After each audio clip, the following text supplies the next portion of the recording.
So, speaking of Jaron Ennis, right, he's lined up in the IBF Interim against Karen, I can't pronounce Karen Chukhadzhian.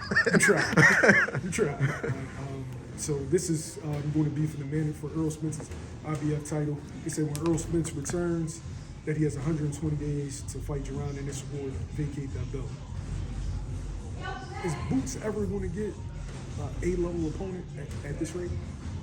Probably not. Probably not.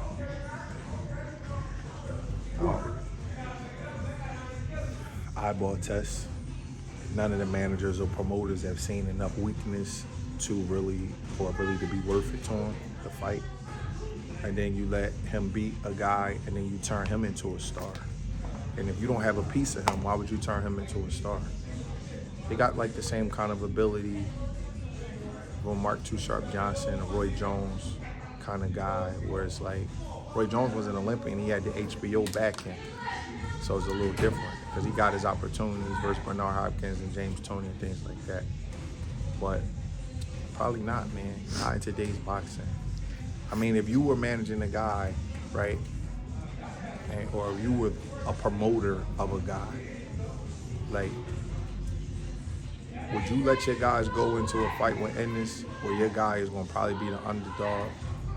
And if he's not the underdog, but there's only two fighters in the world that I believe that will be the favorite or even with him, and that's Errol Spence and Terrence Crawford, but they both way older than him, right? So would you let your guy go near him?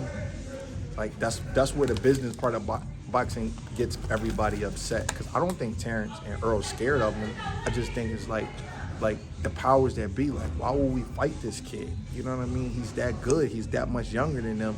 And then you got somebody else's guy that's going to be a star for the next 10 years. He's only 25 years old. His fights is going 30 seconds. He's not getting no wear and tear on him. You know what I mean? So it's not really worth it to him. You know, so it's not a fair thing. That's the business part of it. I'm sure that they would fight him if they had to fight him, but it's just like, you know what I mean? But I don't think the kid's going to get a shot. Not at an A-list name, to be honest with you, no. I think he's going to win the title. You know what I mean? Eventually, he'll fight for a vacant title, but I don't think he's going to get a shot. It's going to be tough. Would you favor Spence over him right now, or do you think? I think they will all be even money fights. I think that Earl will be even money, and I think that Terrence will be even money. I do. I think that the odds makers, they know better, and they know what they're seeing, and even though he's unproven, they're not going to make him no 3-4 to 1 underdog against nobody, and have the whole Philly, all the drug dealers, everybody in the hood gonna come out and bet millions of dollars for this kid, and he win the fight as a 4-1 underdog against one of those guys, and they 7 and 10 years older than him. And I'm not saying he gonna win. I got too much respect for Bud and Earl to just say that Jaron Ennis is guaranteed to beat him. But what I'm saying is that the odds makers who make these odds, they not gonna do that. And I know you not the biggest believer in Boots, but I'm just telling you that if he ever was to fight those guys in everybody's recent form that they are right now, they're not going to be big favorites to beat him, because they can't afford to lose the money if he wins, because he's too, like, he's looked at like, damn, is he that good? So they don't know enough yet. Now, boxing ring is a truth machine. As time goes on, we're going to figure out everything that he is or he isn't. But right now, in the way he looks, where he hasn't showed any vulnerability, I mean, the worst thing you could say is the Lerman hit him with 2 right hands. Oh, he got put to sleep. Like, that's the biggest thing you can say about him. Lippin has hit him with a shot. All right. I think the kid may have lost maybe like 2 rounds in his whole career. You know what I mean? I was there when he lost a couple of rounds for the little 4 or 6 rounder in Philly. But it's going to be tough, man. I don't think he's going to get the fights, to be honest with you. Well, it's not that I'm not a believer in him. He's a great fighter, but I guess it's kind of difficult to say that, because a lot of people think he's the best welterweight in the world. And I'm just like, already? You know what I say? I say that nobody has proven that they better than him. I don't know if he's the best welterweight in the world. He's definitely not the most accomplished. Bud and Earl are more accomplished than him. But nobody's proven that he's not. Go beat the kid. Go beat the kid up, and then prove that he's too young or he's not. He's saying he's the best. He's saying he want to work, and won't nobody prove him wrong. you don't even consider a guy like Spence, who has the 3 belts and has fought most of the top guys. You don't think that he's proven that he's better than Boots right now? I think he's more accomplished than Boots. Better and more accomplished is two different things. Who can beat who and who did more is two different things. Earl is older and he's had the opportunity to do more. There's not nobody that Earl beat that I could look at and be like, Boots can't beat him. You understand what I'm saying? So again, being more accomplished, that was like the Anthony Durrell, Caleb Plant thing when they fought, right? And Anthony was like, my resume is so much better. Well, you're older. You have an opportunity to do more. That don't mean you're better. It means you had an opportunity to do more. So you're a 2-time world champion. You got more things that you did because you had the opportunity to do more. That doesn't mean you're better. You understand what I'm saying? It's a little bit of a difference. It's a lot of guys that's done more than Jaron Ennis. How many people can actually beat him though?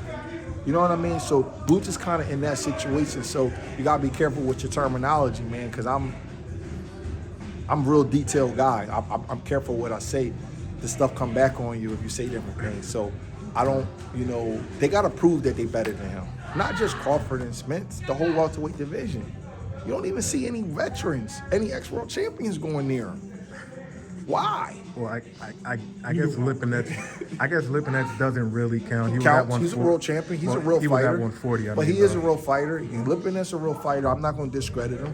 But he went near him. But he's not an A-list name. I don't see nobody with no big names going near him. You know what their teams is saying? We're not going to help catapult their career and let him piggyback off of us. When you that talented, the business side kicks in.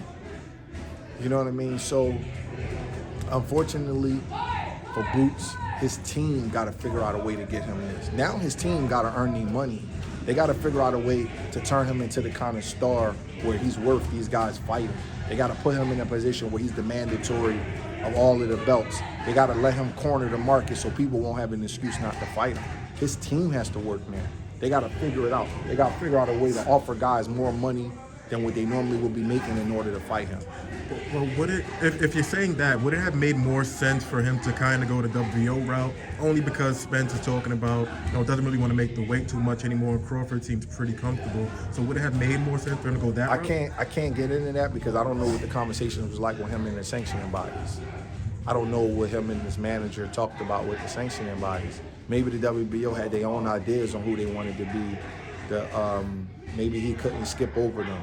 When people say go a route, like you get ranked, when you first get ranked, it's a great feeling as a trainer and a boxer because you got to be ranked in the top 15 in order to get a title shot. So when you first get ranked, you just happy that you almost there to get a title shot. It's not like you'd be like, oh, well, WBO, can you please rank me on IBF or WBC or WBA? You get what you can get. The kid's been a pro for what, 6-7 years now. He getting what he can get. So the IBF's right here in Jersey. They enforce their rules, so maybe that's what he was thinking about. I can't, you know what I'm saying? Like, I don't really know how that went down between each of the sanctioning bodies. And sometimes the other sanctioning bodies don't enforce mandatories. We've seen guys be number one contenders for years and not get it. Boots is ready now. 25 is not too young. That's a myth that people put out there so they don't have to give young guys title shots. That's bullshit. In other eras, you was great when you was 25 already. Ray Leonard and Tommy Ray Leonard was 25. Tommy was a month away from being 23. Wow. Ray Leonard won the title at 23 versus Benitez, who was 21. Ali was 22 when he fought Sonny Liston. This is all just this era that does that. Oh God, oh my God, he's 22. That's just this era. You rather be 22 or 32. Floyd Mayweather was 21 when he fought Jaron Hernandez. Like Oscar De La Hoya was, what was he like? 21 when he fought. 22. Yeah. Tito Trinidad was 20 when he won the world title. That's just stuff that they say in this era. That's not. Boots could have fought for a title 2-3 years ago, man. Sheesh. Telling you, he could have fought for a title 2-3 years ago. That's stuff that they say now to slow guys down, man. So I would love to get your opinion on this one fight supposed to happen. Virgil Ortiz and Manolis Daniels. supposed to happen. Golden Boy just won the purse bid, $2.3 million. Oscar said he's gonna announce it in like the next good few payday. weeks or so. That's what I'm saying. So, Good payday for them guys, man. who do you think probably has the edge in that one? That's really tough. I know. I'm gonna flip a coin in my head and say Virgil Ortiz got a slight edge. Okay. Slight edge. I think he's a little bit more explosive, a little bit more dynamic with his punches. I think it's gonna be a great fight, but from what I've seen, he's a little bit more naturally talented. And that's just a guess. Stanionis can fight though. I watched him fight on the undercard of Spence and Ugas. He had a real good performance. He can fight. Yeah, it was a real good performance. I think that Ortiz is probably gonna be a little quicker on the draw though. So if I had to pick in that kind of an action fight, I would pick Ortiz. But I think it's a great fight. Stoppage. No. He stopped everybody else though. Yeah, but I no, think it's no. gonna go the distance. That dude's durable. Yeah. And he's a really big welterweight. Not just so much height, but he got like a lot of strength to his frame. That's a good fight. He gonna take Virgil Ortiz all the way there. That's a great fight.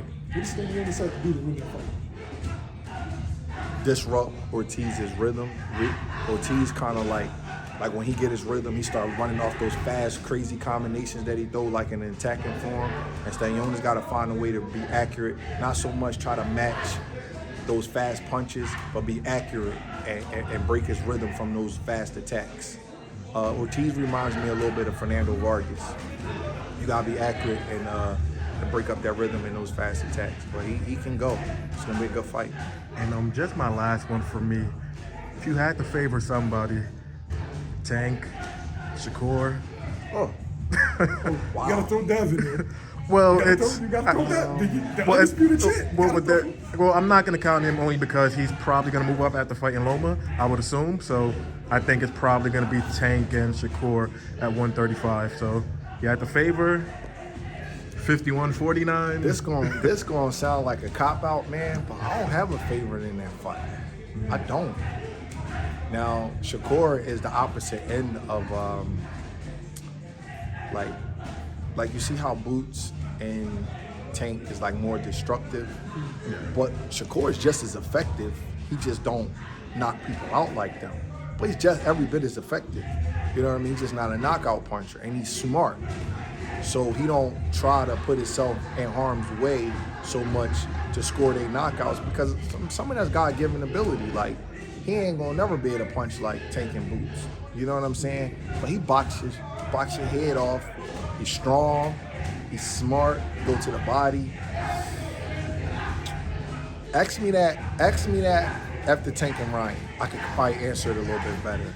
Let me see how Shakur looked against some of these lightweights, and then I can answer that a little better. But right now, that's a close fight. I mean, they could be fighting for the #1 pound-for-pound guy in the world because whoever wins that fight, they at a different level because they fought somebody of their same ilk or their same caliber. You know what I mean? That's a great fight. That's a true boxer versus puncher. Gotcha. Thank you, brother. Appreciate you. Yeah.